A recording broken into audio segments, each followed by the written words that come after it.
central está en la carta a los Romanos capítulo 10, puede buscarlo por favor, capítulo 10, versos 9 y 10. Es un texto bastante conocido. Tienen que tomar agua, ¿no?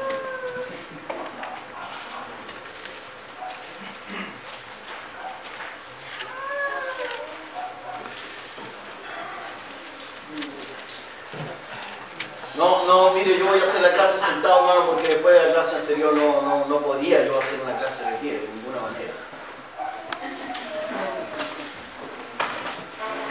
Entonces, carta a los Romanos, capítulo 10, versos 9 y 10, que son textos muy conocidos por la iglesia evangélica. ¿Lo tiene ya? Dice que si confesares con tu boca que Jesús es el Señor, creyeres en tu corazón que Dios le levantó de los muertos, serás salvo, porque con el corazón se cree para justicia, pero con la boca se confiesa para salvación. La metodología para esta ponencia es de un trabajo exegético del texto mencionado y las implicaciones que estos tienen en la aplicación mítica, en el mito que se ha formado en torno a esta palabra. La verdad es que la iglesia ya desde hace muchos años ha estado funcionando en su evangelización, en el llamado a la salvación, ha estado funcionando en razón de este texto. Se ha hecho muy común que dentro de la iglesia evangélica, después de finalizar un sermón, se haga un llamado a la gente, a las personas, y luego, aleluya, dos textos más, hermano, sale un café. Y aquí la pastora Rosa no me puede decir nada, porque estoy en el púlpito, así que... y la iglesia ha hecho muy común en el llamamiento el recitar esta palabra, esta frase, como una forma o fórmula de salvación. La iglesia ha comenzado y se ha acostumbrado a pedirle a la gente que venga hasta el estrado y repita estas palabras. Y esto se ha generalizado en casi todo nuestro mundo occidental. La repetición de este texto como fórmula de salvación. Y nosotros le pedimos a la gente y le decimos, mire, repita conmigo. Que si confesares con tu boca, y después que terminamos de decir estos textos, le decimos, usted ahora es salvo. Entonces, yo quisiera que ocupáramos un poco de tiempo, algunos minutos, para reflexionar sobre esto y llegar a alguna conclusión. Quizás sea válido hacerlo, quizás no sea tan válido, pero lo vamos a hacer analizando algunas cosas. Al final de esta ponencia tiene la oportunidad de hacer preguntas. Si mientras estoy presentando la ponencia usted siente la necesidad de levantar la mano e interrumpir, hacer alguna pregunta que le surja en el momento, puede hacerlo también y así volvemos un poco más dinámico esto. Como es mi costumbre, siempre en mi ponencia yo cito a mucha gente, hermano. Generalmente es muy poco lo que yo digo de mi propio criterio. La verdad es que generalmente estoy citando a otros. No tengo yo todavía ese fuero tan grande como para no citar a otros. Quiero comenzar mi ponencia con la cita del doctor del Nuevo Testamento de la Universidad de Harvard, George Eldon Ladd, quien en su libro Teología del Nuevo Testamento, en la página 494, dice: no se puede suponer que todo el conocimiento teológico de Pablo lo haya recibido en el momento de su conversión en Damasco, ni que podamos limitar el origen de su pensamiento al Antiguo Testamento y a la enseñanza de Jesús. Más bien parece que Pablo estuviera ya preparado como teólogo judío para reflexionar bajo la dirección del Espíritu Santo en las implicaciones de que Jesús de Nazaret, el crucificado, fuera en realidad el Mesías, el Hijo de Dios resucitado y ascendido. Esto le llevó a muchas convicciones, radicalmente diferentes a las que tenía como judío, entre las cuales La más notoria es su nueva y muy poco judía interpretación del papel de la ley. El doctor Ladd dice que Pablo hace una interpretación de la ley, pero que es una interpretación en realidad muy poco judía.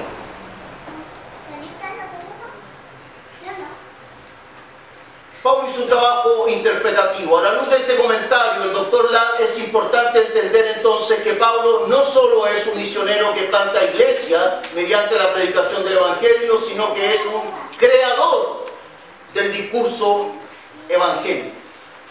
Pablo no solo crea nuevas iglesias, hace nuevas misiones. Pablo va creando el discurso evangélico. Tienen que entender ustedes, hermanos, que Pablo no tiene una Reina Valera bajo el brazo. Pablo no va a hacer misiones con una Biblia bajo el brazo. Pablo comienza a recorrer las ciudades y él comienza en su mente a estructurar un discurso. Él va por las ciudades presentando un mensaje. Y en algunos momentos incluso él llega a decir, mire, esto lo digo yo, no el Señor. Y en otros momentos dice, esto es del Señor y no yo. O sea, Pablo va construyendo el discurso evangélico. Pablo construye la predicación evangélica, la buena nueva, a partir de su nueva forma de leer la ley y el Antiguo Testamento. Nueva lectura generada por el paradigma de la persona de Jesús, como bien nos introdujera nuestro magnífico profesor Esteban, ¿cierto? Jesús para Pablo se convierte en un paradigma. Jesús para Pablo se convierte en una especie de lente, de gafa. Pablo comienza a ver la vida, comienza a ver la ley, comienza a ver el Antiguo Testamento, comienza a ver su propia religión desde un lente distinto. Pablo comienza a mirar desde Jesús la aparición, la revelación, el fánero de la persona de Cristo. Esta iluminación de la persona de Jesús en la vida de Pablo le permite ahora a Pablo hacer una relectura del Antiguo Testamento, una relectura de la ley. No estoy diciendo que Pablo invente una nueva interpretación de los escritos judíos, sino que ahora Pablo tiene el elemento clave, la llave que abre las escrituras. No es que Pablo haya inventado un evangelio. No, lo que Pablo hace es entender el evangelio. Desde mi modo de ver, hermanos, desde mi ponencia, desde como yo entiendo el texto en cuestión, lo que hemos leído, hermanos, yo creo que lo que Pablo está haciendo es leer a través de la persona de Jesús. Jesús se convierte entonces para Pablo en la clave hermenéutica, en la llave que abre la puerta para entender esta predicación del evangelio. Para Pablo este evangelio no es nuevo ni extraño a la ley. ¿Se entendió eso, no? Para Pablo este evangelio no es nuevo ni extraño a la ley, sino más bien continuidad y confirmación de esta. Romanos capítulo 10, verso 4. ¿Qué dice Romanos 10, 4? ¿Alguien puede leerlo fuerte allí?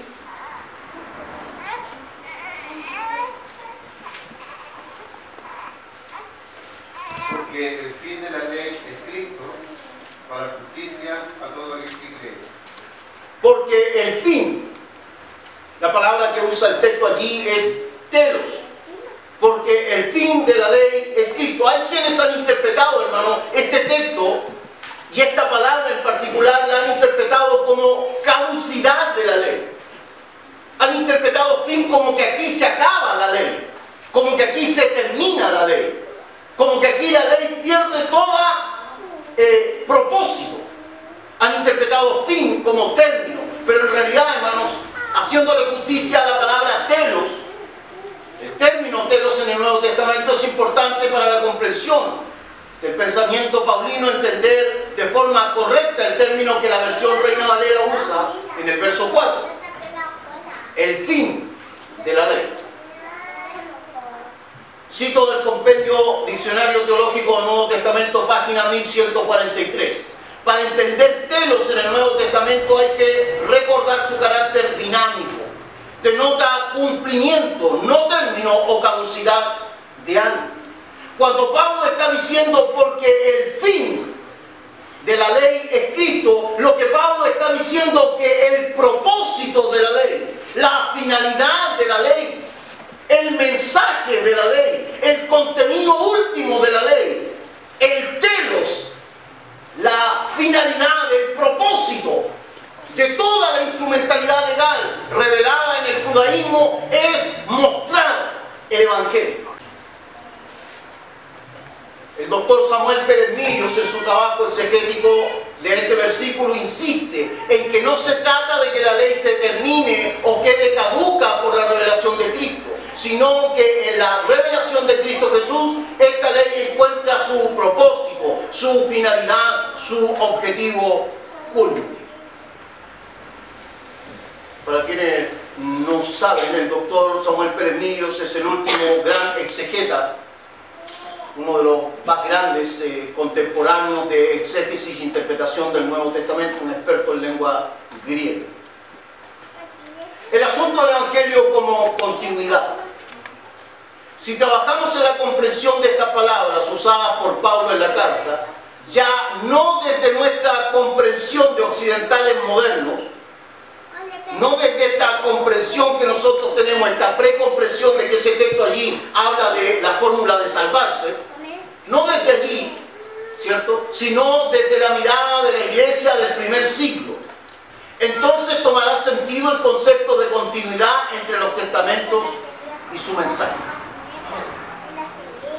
Para quienes me han seguido en mis clases y mis ponencias, ustedes saben que yo no soy un dispensacionalista. Yo creo, hermanos, que la Biblia es un solo mensaje y que no hay una caducidad del Antiguo Testamento. Debo decir que ha sido el dispensacionalismo el que ha generado en la comprensión de la iglesia la idea de una interrupción, de una disociación de la palabra revelada como mensaje de salvación. Lamentablemente, hermano, el dispensacionalismo le generó a la iglesia de Mesoamérica para acá, en realidad, le generó a la iglesia, hermanos, esta idea de que el Antiguo Testamento contenía un mensaje distinto al mensaje que contenía el Nuevo Testamento. Pero eso es una idea muy dispensacionalista. La verdad es que, tratando de ser fieles al texto y desde donde yo entiendo la palabra, a mí me parece que el mensaje es uno en la Biblia, desde el Génesis al Apocalipsis. No se trata de un evangelio, una nueva noticia para los judíos, distinto del evangelio para los gentiles. Verlo de ese modo sería entrar en una completa contrariedad con la teología de la revelación en la historia, la Heilsgeschichte, historia de la salvación, la famoso trabajo del doctor Oscar Pullman, un gran teólogo del Nuevo Testamento, quien presenta un trabajo maravilloso acerca de cómo Dios se comienza a revelar desde el Génesis a través de toda la historia de la humanidad para mostrarse finalmente en la persona de Jesucristo. Desconocer esto, hermano, desconocer de que el mensaje es uno, es desconocer, hermano, la base de lo que nosotros podríamos interpretar en el Nuevo Testamento. El contexto para entender la carta. Cito del doctor D.A. Carson, de su libro Una introducción al Nuevo Testamento, página 343. El elemento más importante de este trasfondo es también el asunto más importante al que hubo de hacer frente a la iglesia primitiva. La naturaleza de la continuidad entre la primera y la segunda palabra de Dios, y entre el pueblo de esta primera palabra, Israel, y el de la segunda, la iglesia. En este punto específico, Romanos hace su aportación a la formulación de la fe del Nuevo Testamento. La manera en que se expresa la relación entre el Antiguo Testamento y el Nuevo, entre la ley y el Evangelio, Israel y la iglesia, el grado de continuidad y discontinuidad entre ellos, es un aspecto fundamental para el desarrollo de cualquier teología cristiana. Pierde sentido desde mi punto de vista, pierde valor, pierde sentido tratar de formular una teología, sobre todo una teología soteriológica, una teología de salvación, si no se considera el Antiguo Testamento como la base de este mensaje salvífico. Ahora, el doctor Carson dice que hay en la Biblia y en el Nuevo Testamento hay continuidad, pero que también hay discontinuidad. Entiéndase esto como que grandes fracciones del Antiguo Testamento, en cuanto a su práctica instrumental, nosotros no la practicamos. Un ejemplo que da el propio Carson es: nosotros no llegamos con una oveja aquí para degollarla y derramar su sangre, pero nosotros creemos que fuimos lavados por la sangre de un cordero. O sea, existe, y esto es lo que yo quisiera que usted en esta humilde ponencia pudiera captar. Existe, hermanos, cuando nosotros trabajamos en el texto, cuando tratamos de trabajar y entender el Nuevo Testamento, nos damos cuenta de que siempre va a existir esta continuidad y discontinuidad. Siempre va a existir.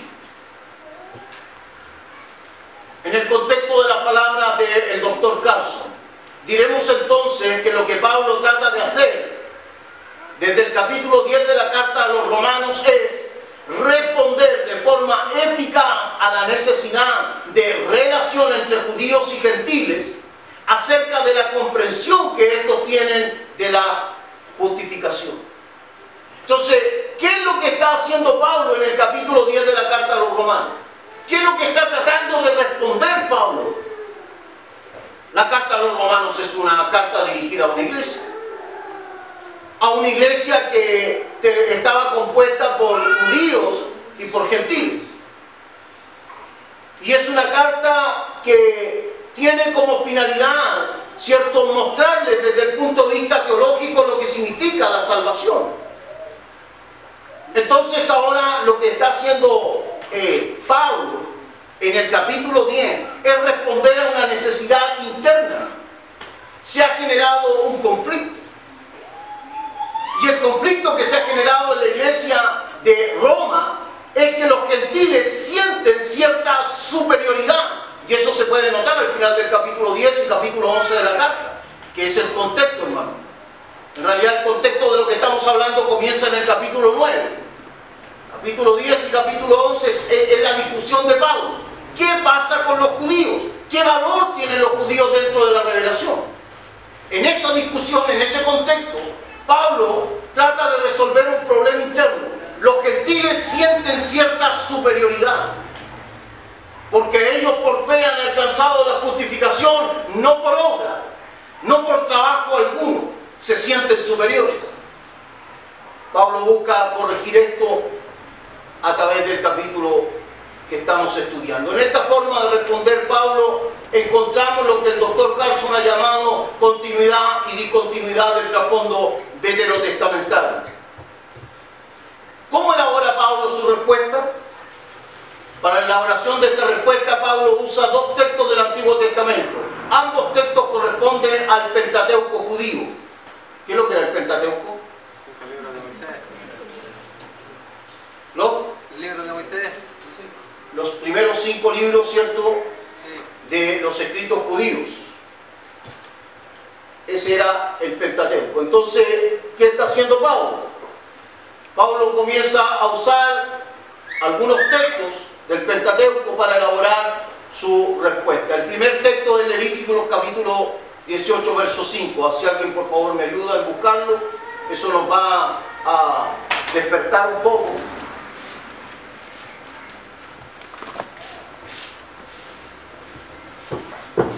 Levítico capítulo 18, verso 5. Guardad mis preceptos y mis normas. El hombre que los cumpla, por ellos vivirá. Yo, Yahvé.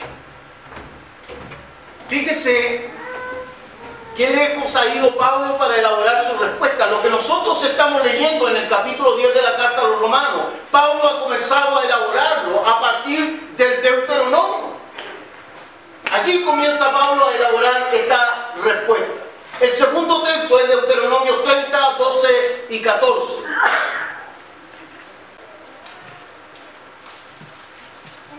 ¿Qué dice Deuteronomio 30, 12 y 14? Está arriba en el cielo para que preguntes, ¿quién subirá al cielo por nosotros para que nos lo traiga y así podamos escucharlo y obedecerlo? Tampoco está más allá del océano para que preguntes, ¿quién cruzará con nosotros hasta el otro lado del océano para que nos lo traiga y así podamos escucharlo y obedecerlo? No, la palabra está muy cerca de ti, la tienes en la boca y en el corazón para que la obedeces. Fíjese, volvamos a la carta a los Romanos capítulo 10.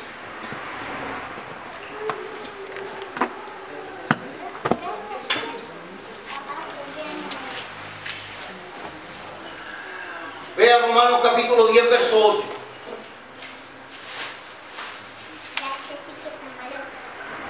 Más que dice, cerca de ti está la palabra, en tu boca y en tu corazón. Esta es la palabra de fe que predicamos. Entonces, Pablo ha comenzado a elaborar su respuesta en la carta a los romanos a partir de un trabajo que ha hecho de leer el Levítico y el Deuteronomio. Mire, quiero pedirle que se vaya un poco más atrás en la carta a los romanos, vaya hasta el verso 6, por favor. Comience a leer en el verso 6. Pero la justicia que es por fe dice así: no digas en tu corazón quién subirá al cielo. Esto es para traer abajo a Cristo. ¿Decía eso el Deuteronomio? Deuteronomio decía: ¿quién irá más allá del mar para traernos el mandamiento? Pablo, fíjese, Pablo ha comenzado a decir que mandamiento es Cristo.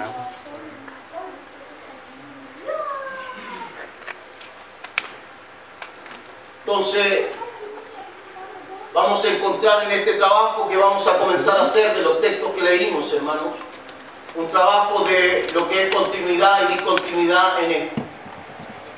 La discontinuidad en lo que acabamos de leer consiste, hermanos, en que Pablo cambia la idea o la palabra mandamiento por la persona de Jesús. Ahí tienen los textos de, no sé si alcanzan a leer los textos de Deuteronomio, y en paralelo los textos de la carta a los romanos. Dice el Deuteronomio: no está en el cielo para que diga quién subirá por nosotros al cielo y nos lo traerá y nos lo hará oír para que lo cumplamos. Mire la implicación hermenéutica que hace Pablo. Pablo lee el Deuteronomio, pero lo lee de la siguiente manera: pero la justicia que es por fe dice así. Eso no aparece en ninguna parte.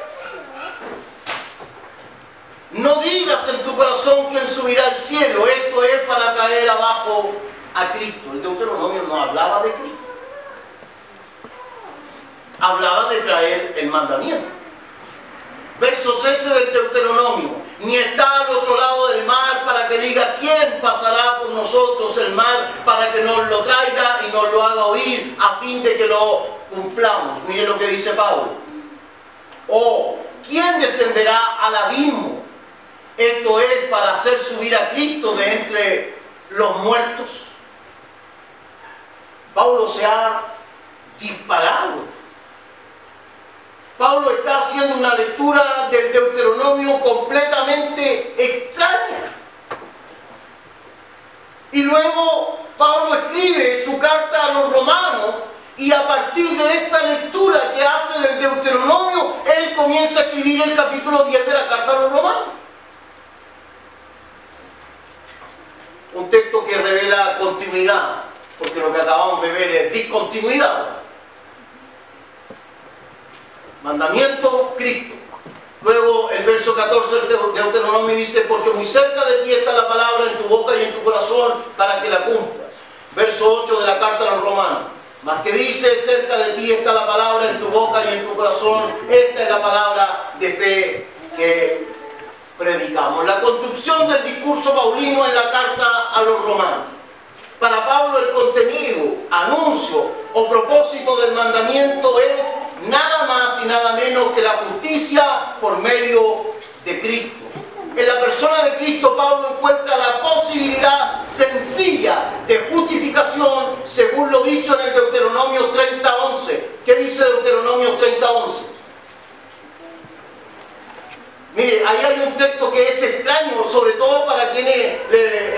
fascinados con el judaísmo, hermano. Que hay muchos pseudo cristianos que están hoy día muy fascinados con el judaísmo. El Deuteronomio 30:11. Porque este mandamiento que yo te ordeno hoy no es demasiado difícil para ti, ni está lejos. Esto es muy extraño porque los judíos se quejaron toda la vida de que era muy difícil cumplir. Pero en la revelación Dios le dice, no, este mandamiento no está lejos. El cumplimiento de lo que yo les estoy diciendo a Israel no es difícil. Que se cumpla en ustedes mi promesa no es difícil.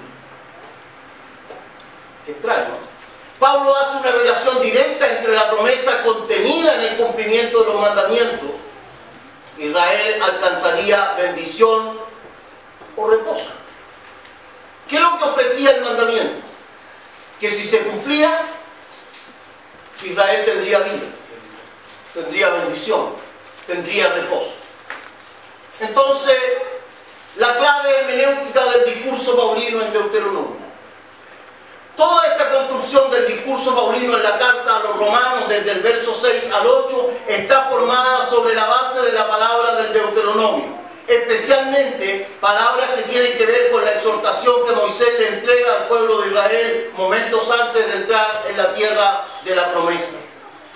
Es clave hermenéutica, es decir, esta base interpretativa del Deuteronomio 30, 11 al 14 no es nada nuevo ni extraño en la tradición rabínica del judaísmo de los primeros siglos. Hermanos amados,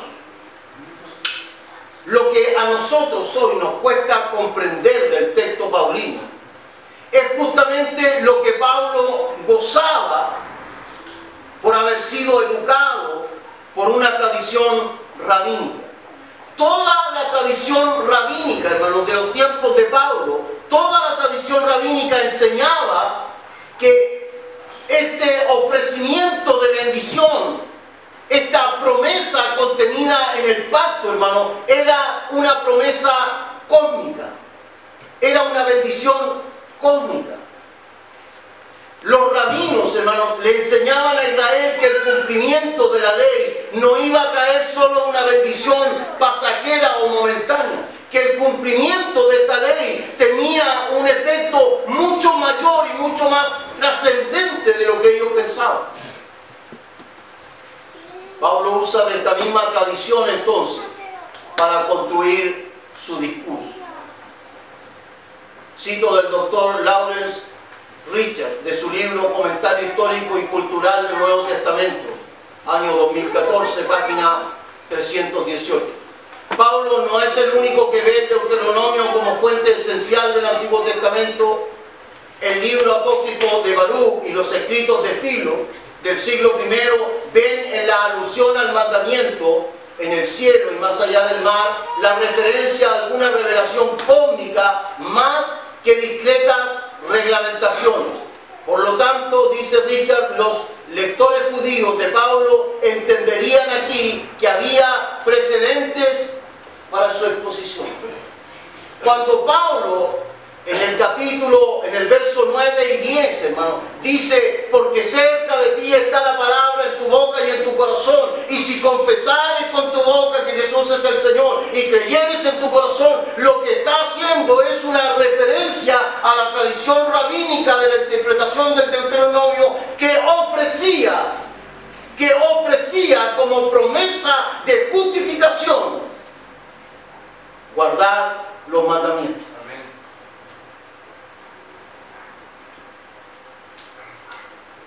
Cristo y el mandamiento del Antiguo Testamento tienen que entenderse como su verdadera naturaleza revelada en Jesús. Esos son los mandamientos para el apóstol Pablo. Pasos exegéticos de Pablo en el Deuteronomio. Paso 1. Israel no puede negar, esto es lo que Pablo entiende al leer el Antiguo Testamento. Israel no puede negar la intervención divina en el cumplimiento del pacto. Deuteronomio 8:17. No digas en tu corazón. En lo primero que exhorta Pablo a los romanos. Paso 2. Israel debe recordar siempre que la tierra de reposo prometida por Jehová no es alcanzada por las obras de justicia de Israel, sino muy por el contrario, solo es un acto de gracia de Dios. Deuteronomio 9:4. No pienses cuando estés en la tierra de la promesa que esto es resultado de tu justicia. Fíjese cómo Pablo ha ido interpretando un fenómeno histórico de Israel, un acontecimiento en la historia de Israel como un mensaje evangélico. No digas cuando estés en la tierra que la has logrado por tu propia justicia. Verso 5. No por tu justicia ni por la rectitud de tu corazón entras a poseer la tierra. Paso 3.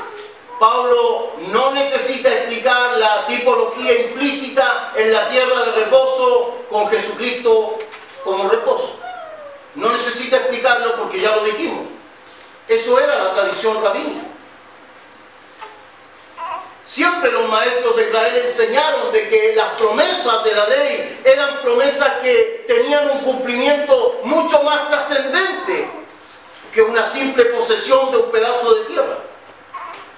Que los judíos no quisieran entenderlo, que ellos se endurecieran, eso es otra cosa.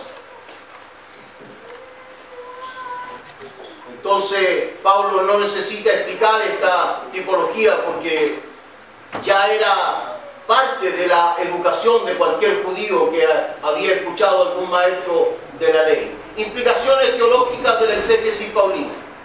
Para Pablo el mandamiento, que es muy fácil de conseguir, ya que no se necesita cruzar el mar o subir al cielo para traerlo, ya está aquí en la persona de Jesús. Este mandamiento sencillo y fácil de cumplir es la buena noticia, es el anuncio, es el evangelio, es la palabra que predicamos. Entonces, cuando Pablo dice que la palabra que predicamos no es lo que nosotros leemos allí, que si confesares con tu boca, que... No. Cuando Pablo dice esta es la palabra que predicamos, se refiere a ese contenido que hay en el Deuteronomio. De que la promesa de Dios sería promesa salvífica, justificadora. Por eso es que Pablo llega a decir, la justicia que es por fe dice así. O sea, Pablo dice, no, si la justicia que es por fe está contenida en la ley y nos ha estado hablando. Y esta es la palabra que predicamos. Muy loca, ¿no? Este sencillo mandamiento es la palabra que predicamos, dice Pablo. Para Pablo la ley es solo un instrumento por medio del cual Dios conduciría a judíos y gentiles al reposo o justificación. Lo importante en esta relación de pacto era la fe en ese Dios que finalmente cumpliría el pacto. Y no como pensaban los judíos, que se trataba de capacidades de cumplir la ley, lo que justificaba. ¿Cuál es el problema del judaísmo? Creer que lo que justificaba era esforzarse por cumplir la ley. Y no creer en el contenido de la ley. Lo que Dios demandaba de ellos, al parecer por la interpretación paulina, es simplemente confiar. Confiar que aun cuando la paloma degollada no fuera suficiente, el Dios que estaba detrás de esa promesa era un Dios que justificaba por la fe que el ser humano podía poner en la persona del Dios que lo había elegido. Un mito en la interpretación de Romanos 10, 9, 10.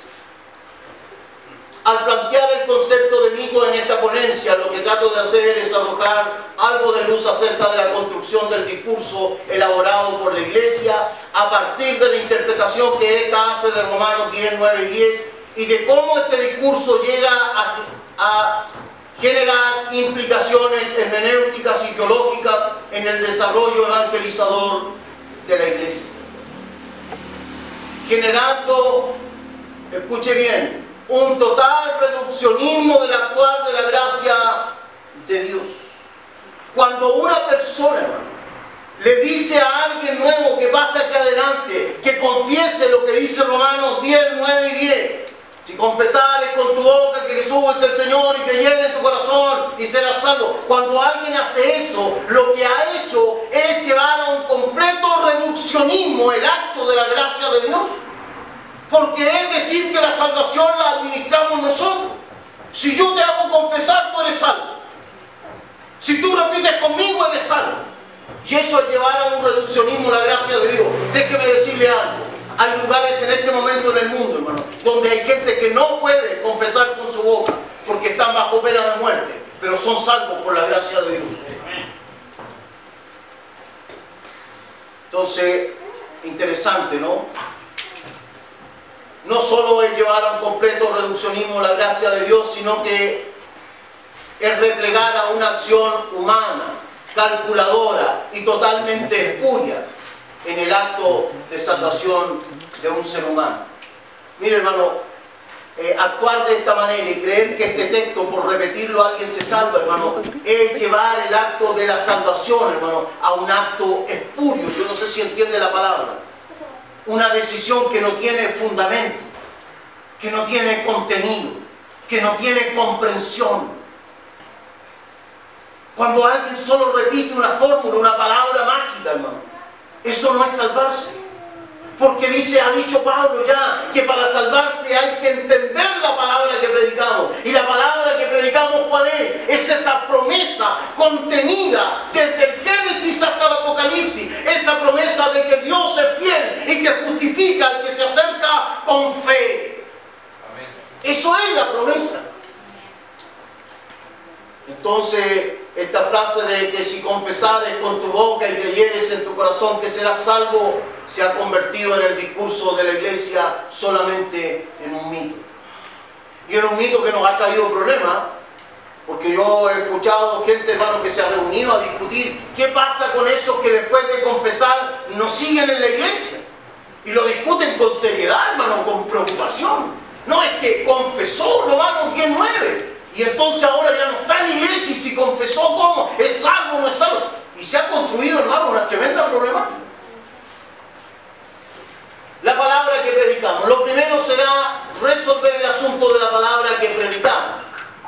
Ya que, de acuerdo a la lectura simple que nos ofrece Reina Valera, aparece vinculada la última frase del verso 8 con la primera frase del verso 9. Vea su reina preciosa, Reina Valera, como dice mi pastor Jaime. Capítulo 10, verso 9 y 10.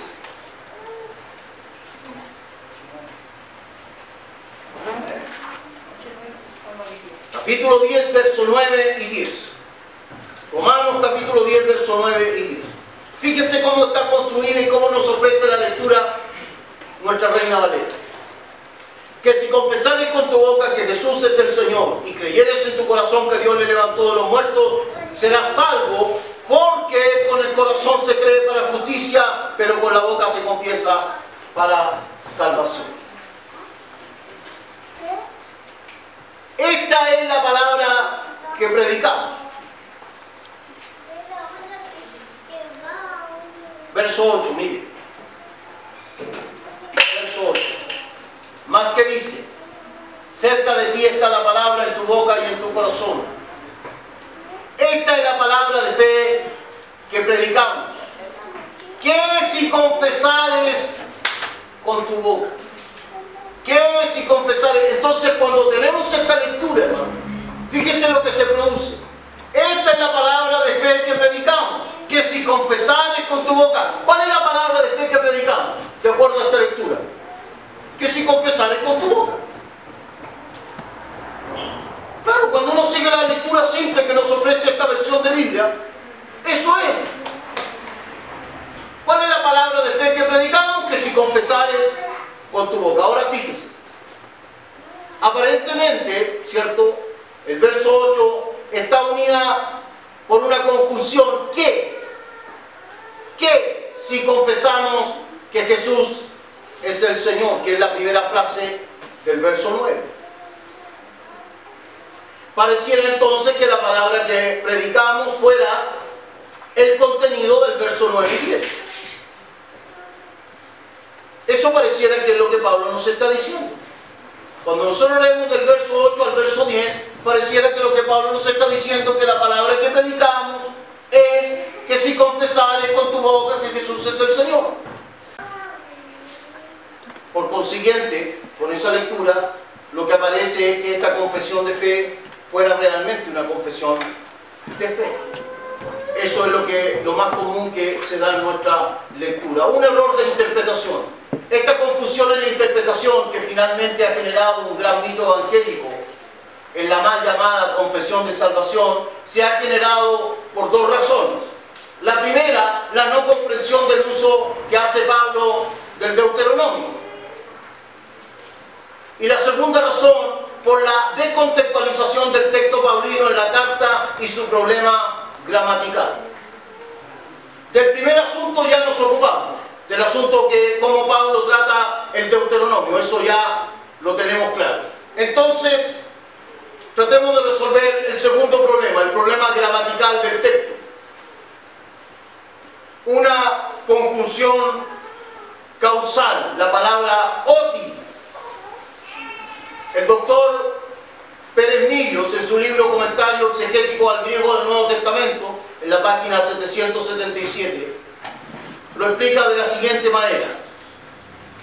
Muchas versiones traducen la conjunción oti como que, lo que implica tácitamente una vinculación con lo que antecede, en cuyo caso sería esta la palabra que predicamos, según el verso 8, una palabra que llama a una confesión y a una aceptación como contenido de su mensaje. Sin embargo, aquí la traducción debe ser ¿por qué?, en cuyo caso la palabra de fe que predicamos es lo que el mismo versículo dice: cerca de ti está la palabra, en tu boca y en tu corazón. Y esa palabra cerca de ti es la palabra de fe que predicamos. Luego sigue la confesión y el testimonio de fe al aceptar esa palabra. Una pregunta para ustedes. ¿Cuál sería la palabra de fe que predicamos? La respuesta más sencilla es el Evangelio. ¿Dónde está contenido este Evangelio? En Cristo. ¿Y dónde está contenida esta promesa? En la ley. ¿Cuál es la palabra de fe que predicamos?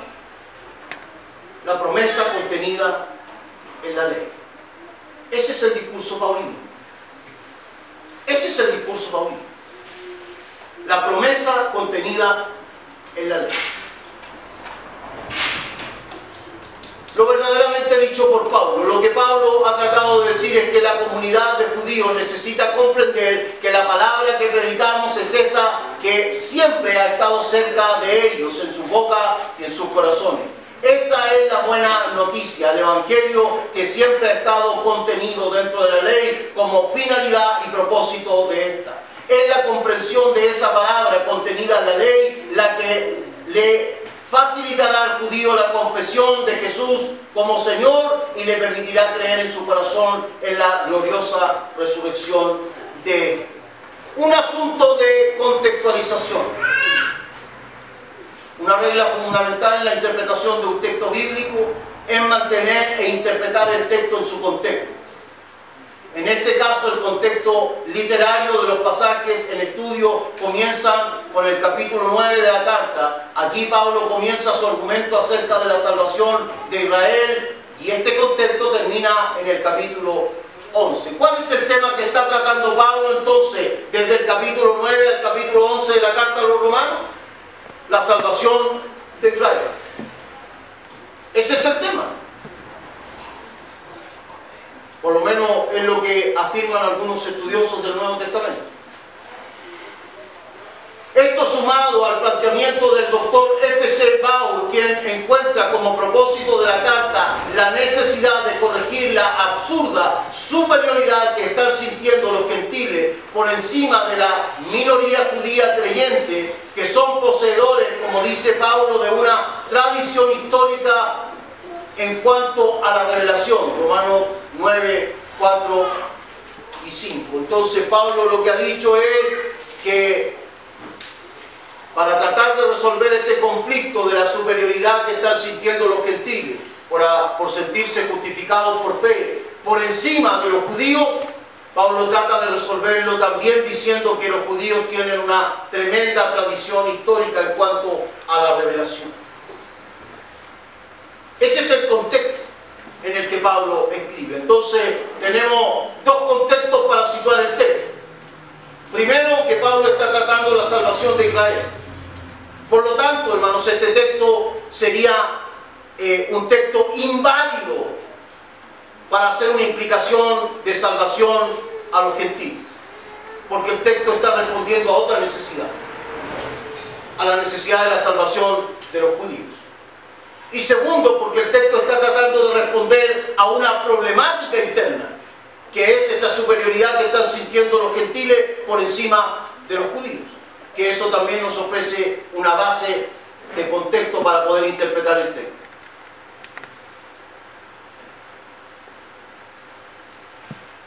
Los evangélicos y la descontextualización del texto. Debemos asumir con gran pena y dolor que la Iglesia evangélica ha descontextualizado este pasaje de la carta, dándole un sentido totalmente mítico, haciendo una interpretación a partir de la precomprensión generada por la necesidad del proselitismo resultante del propio contexto y realidad evangélica. ¿Por qué hemos tratado el texto de esta manera? ¿Por qué hemos usado este texto como confesión de fe? Porque nosotros, hermanos, sin quererlo, hemos heredado una lucha religiosa. Mire, para Pablo, el objetivo del discurso son los judíos, la salvación de los judíos. Para la Iglesia, el objetivo del discurso son los católicos. ¿A quién le robamos nosotros a la gente?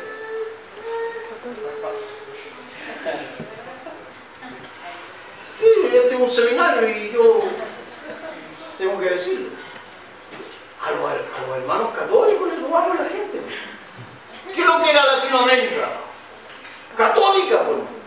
Antes de que llegaran los protestantes. Entonces había que distinguirse. ¿Cómo hacíamos que la gente se uniera a nuestras iglesias? Por medio de una confesión. Había que hacer una confesión de fe. De alguna manera había que comprometerlo psicológicamente al fulano. Claro, había que de alguna manera hacer que este tipo levantara la mano y dijera: yo confieso que Jesús es el Señor. Pero mire, y la razón, hermano, que aquí quiero terminar, sí, al tiro, la razón aquí quiero terminar, por la que yo he planteado desde esta visión en seminario, en mi ponencia por lo menos, es porque creo que ha cambiado tanto, hermano, nuestra sociedad, que hoy día ya la gente no hace decisiones de fe. Ya no hace decisiones de fe. No sé si usted ha notado, pero hasta se vuelve más complejo evangelizar. Porque cuando usted hace el llamado, ya la gente no levanta la mano. Ya saben lo que le van a hacer. Lo van a hacer confesar. No, yo no me comprometo con nada. Incluso la gente sigue viniendo, hermano. Pero no quiere confesar, no quiere hacer la confesión de fe. Entonces, nos preguntamos, ¿ha perdido valor la palabra? ¿Ha perdido eficacia la palabra? ¿Ha perdido fuerza el evangelio que predicamos? ¿Ya no es un evangelio de salvación? Mi hermano, tiene una pregunta. No, era para afirmar que está diciendo de las confesiones para cambiarse de equipo, no. Sin duda, sin duda. Y es lo que hacemos en el fondo. Lo que hacemos es de alguna manera obligar con sus propias palabras a las personas a cambiarse de bando, a decirles que tienen que dejar eso y ahora salvarse, porque solamente cuando están aquí se salvan. Yo no quiero ser más agudo que lo que he sido hasta aquí, pero pareciera que la salvación está administrada por este lado. como que somos los evangélicos los que administramos la salvación. Los que están para acá se salvan. Y eso a mí me suena un poco raro. Pero bueno. Bien, eso ha sido mi ponencia. Si hay alguna duda, pregunta, por favor, reflexione un instante y me la hace. Yo voy a tratar de responderle, hermano, de contestarle. Quiero decir de paso, hermano, que si a alguien le interesa el material de lo que se ha expuesto, el trabajo de introducción del profesor Esteban y lo que viene enseguida, el trabajo del pastor Miguel, nosotros queremos con la gente de CETAM preparar, editar este material, arreglarlo un poco para que usted lo pueda recibir. Así que si está interesado, se puede acercar a la hermana Janet, darle su nombre, su correo electrónico y nosotros vamos a tratar de hacerle llegar el material de la ponencia que se han hecho en este seminario. Sí, hermano. Doctor, es una afirma entonces que no el hecho de aceptar a Jesucristo como Señor y Salvador, como lo decía usted, dice la palabra, somos salvos. Bueno, no existe, a mi modo de ver, hermano, ninguna garantía de que alguien sea salvo por hacer esa confesión. Por aceptar a Cristo, sin duda la gente es salva. Te salva por aceptar este mensaje. Eso no estamos poniéndolo en duda. Lo que aquí a mí me cuesta aceptar es que alguien se salve solo por hacer la confesión. Alguien podría no hacerla nunca, pero haber recibido a Cristo en su corazón y tenerlo como Señor de su vida. ¿Y por qué? Porque creemos, hermanos, que, por lo menos personalmente creo, que la gracia del Señor, como dijo el doctor Maximiliano Gallardo, un experto en interpretación del Nuevo Testamento, yo creo que la gracia del Señor va dando toques a la vida de las personas. Y en ese sentido es que decimos que cuando una persona recibe muchos toques de gracia, es decir, cuando usted está preocupado en su trabajo, en la universidad, en el taller, en su oficina o donde trabaje o donde esté, está preocupado de decirle al amigo, al compañero, no de recitarle Romanos 10, hermano, no. Pero sí cuando su compañero lo está pasando mal, cuando su amiga lo pasa mal, decirle, mira, hay alguien que te puede ayudar. Llevarle a lo mejor un pequeño libro, un pequeño folleto, a lo mejor citarle un texto sin decirle que es bíblico. Decirle, mira, yo te quiero contar de una frase que leí, que dice que Dios ama tanto al ser humano que envió a su Hijo a morir por él. Toques de gracia.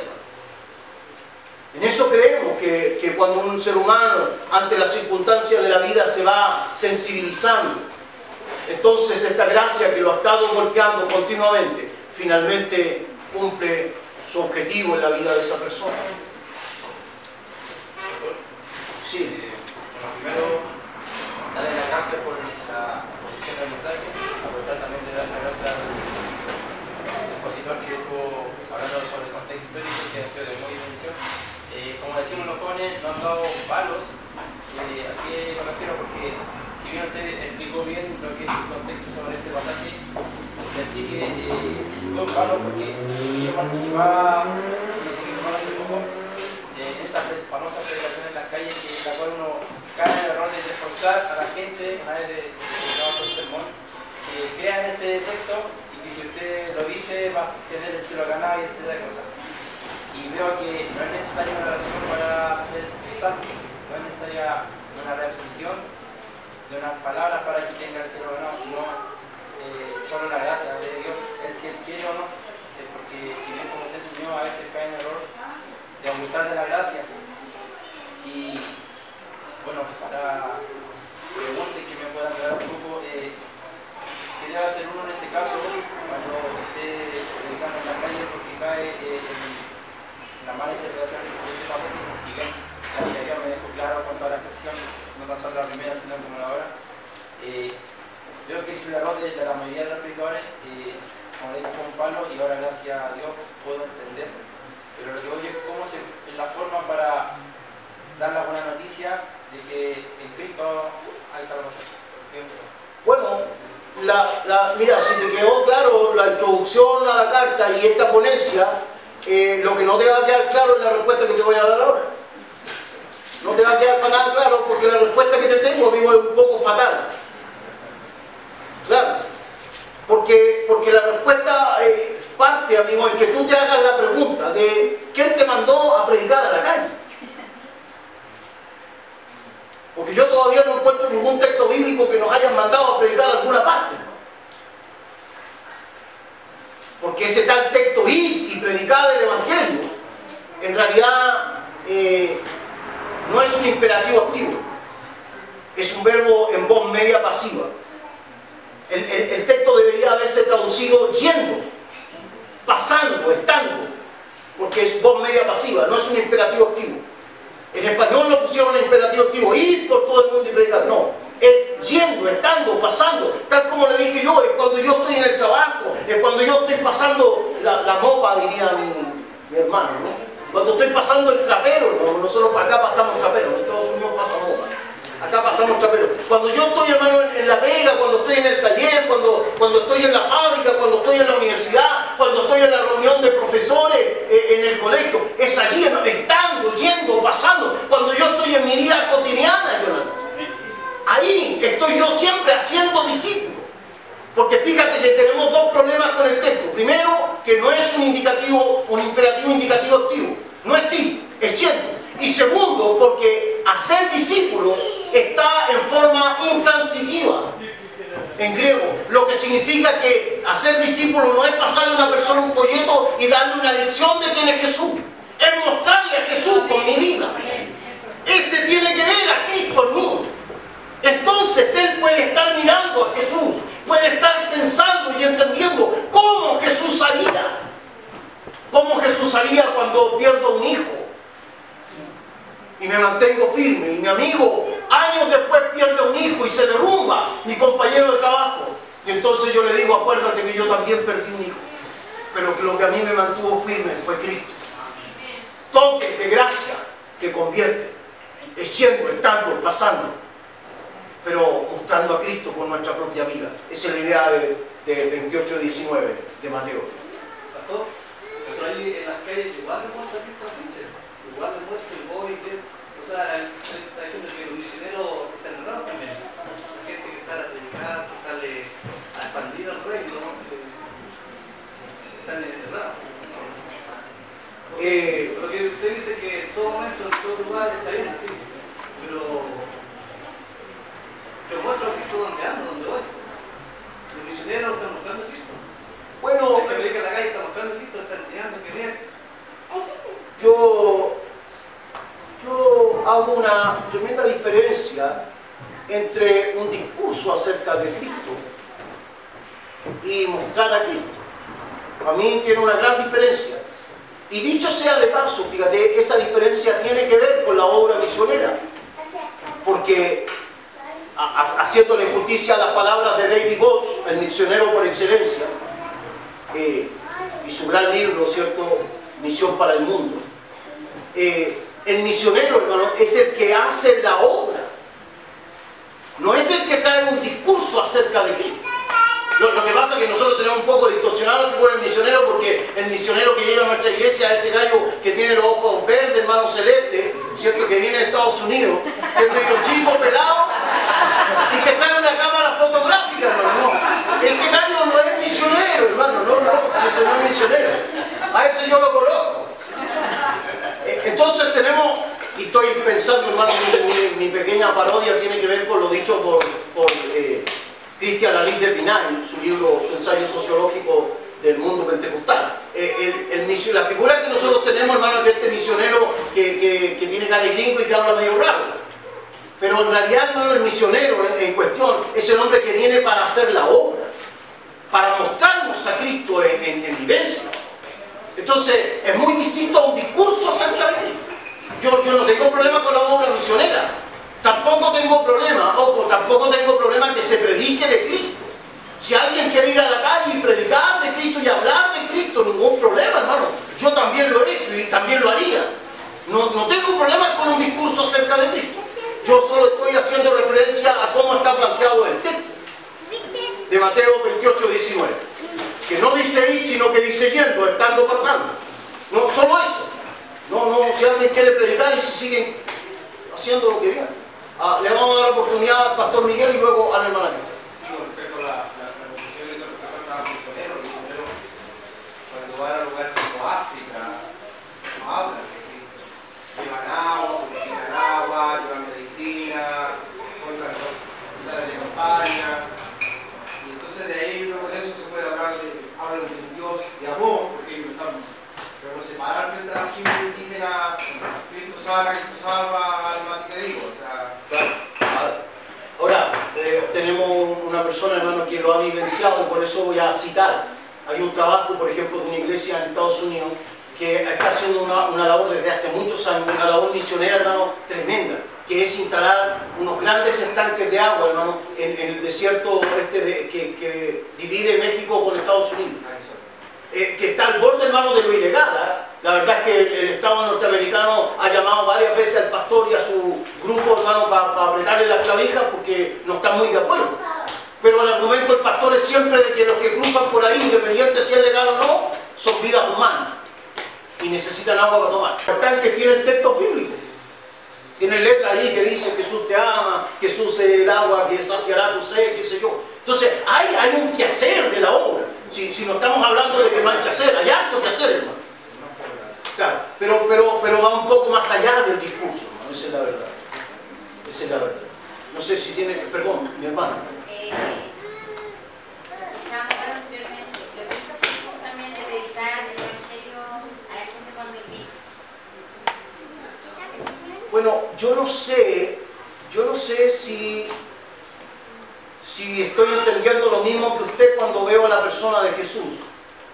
Porque yo fíjese que no veo a Jesús predicando el evangelio. Yo veo a Jesús explicando la ley. No predicando el evangelio. Fíjese que Jesús, por ejemplo, no hace ningún esfuerzo para que la gente no le pegue a una prostituta. Ningún esfuerzo. Jesús se queda rayando el suelo nomás. Y vienen todos allí con la prostituta y a tirarle piedra y vueltos locos. Y le dice, maestro, porque son muy pillos. Maestro, dice, tú que eres conocedor de la ley, vino. Esta mujer ha sido pillada en el acto.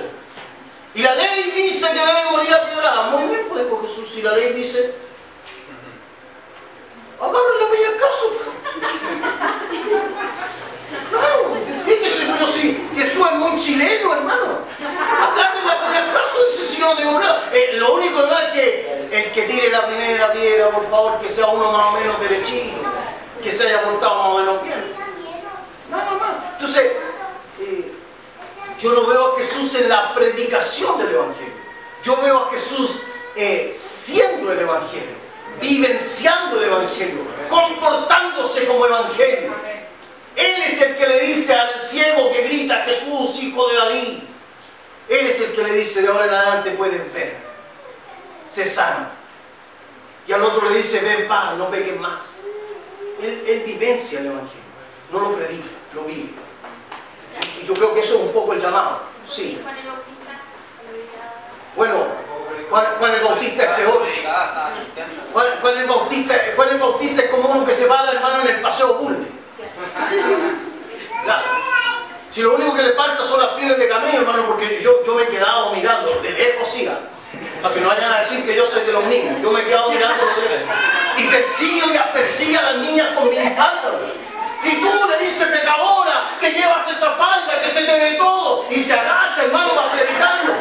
Yo no sé con qué fin se agacha tanto, si con decirle de lejos estaba suficiente. Entonces, el problema con Juan el Bautista es el problema que tienen algunos, hermano, que, como digo yo, predican el evangelio de las piedras.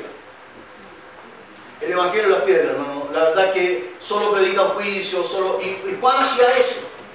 Juan tiene un mensaje que está buscando el arrepentimiento del pueblo de Israel, porque Israel no ha comprendido que Dios quiere redimir, que quiere salvarlo y que su salvación está a las puertas, que el cumplimiento de la promesa está a las puertas, que el hacha está puesta a la raíz de los árboles, que esto se define aquí, ahora, ya. Entonces Juan no está predicando el evangelio precisamente en el sentido más común que nosotros entendemos. No sé, algo más. Yo Primero, un poquito a lo mejor, yo creo que se me dio un pensamiento, hay hermanos que tienen a lo mejor que andan sobre la duda de que cuando viene alguien que no conoce al Señor, ¿qué hacer con él para que esa persona sienta la seguridad de Cristo? Yo creo que por ahí es la pregunta que nos vamos terminando, no sé. Sí, pastor, lo mismo que quiere decir que quedan todos preocupados. Yo creo que ¿en serio? Entonces, hemos estado, o sea, yo soy evangelista y me gusta evangelizar, me gusta campaña. ¡Aleluya! Y por ignorancia de acuerdo a lo que hemos aprendido, yo creo que está en lo correcto, porque hemos aprendido. Pero sí, también me acuerdo la respuesta cuando Felipe le predica al eunuco. No le hizo la confesión de fe. Ahí en... Le abrió las escrituras, dice. Claro, en Hechos 8, partiendo desde Isaías. Para resumir, en Hechos 27 dice, Felipe dijo, si crees de todo corazón, bien puedes. Y respondió, dijo, creo que Jesucristo es el Hijo de Dios. O sea, es Jesucristo. Sin duda, es Jesucristo. Y nosotros creemos que es Jesucristo el Hijo de Dios. Y que en Él y en su muerte y en su sacrificio hay salvación. Y es más, creemos que no hay salvación en otra cosa, ni en otro lugar, ni en otra persona, ni en otro fenómeno histórico, sino en la muerte y resurrección de la persona de Jesucristo. Nosotros creemos eso, hermano. Y hablamos de Cristo y a este crucificado. No, nosotros creemos eso, si no hay problema con eso, hermano. No hay problema. El tema pasa, hermanos, por esta presión de la confesión de fe, hermano. Por esto de tratar, hermano, de que la persona, mire, llegó y está ahí por primera vez y empezamos con que levante su mano. Esta es la oportunidad. Confiese que... Sí, por supuesto. Por algunos años intenté ser evangelista.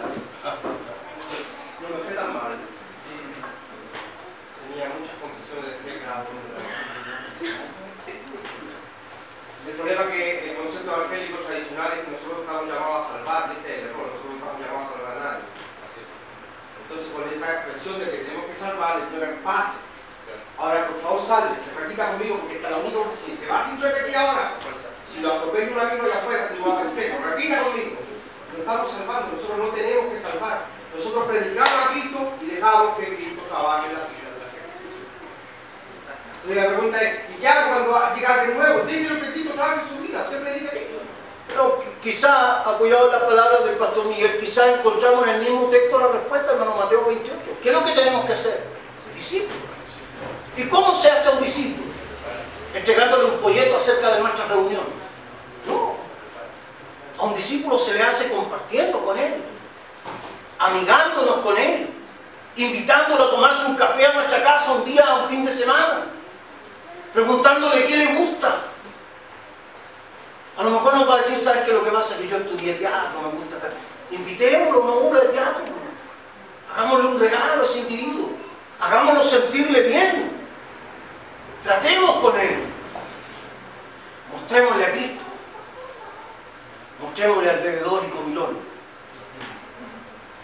En otras palabras, mostremos que el Evangelio es normal, hermano. Es normal. Que también creemos en un mundo de colores, hermano. Que también creemos que allá afuera hay un espectro de cosas que Dios creó para disfrutarlas, para vivir, para pasarlo bien. Espero con esto haber respondido a su pregunta. El Señor les bendiga. Muchas gracias.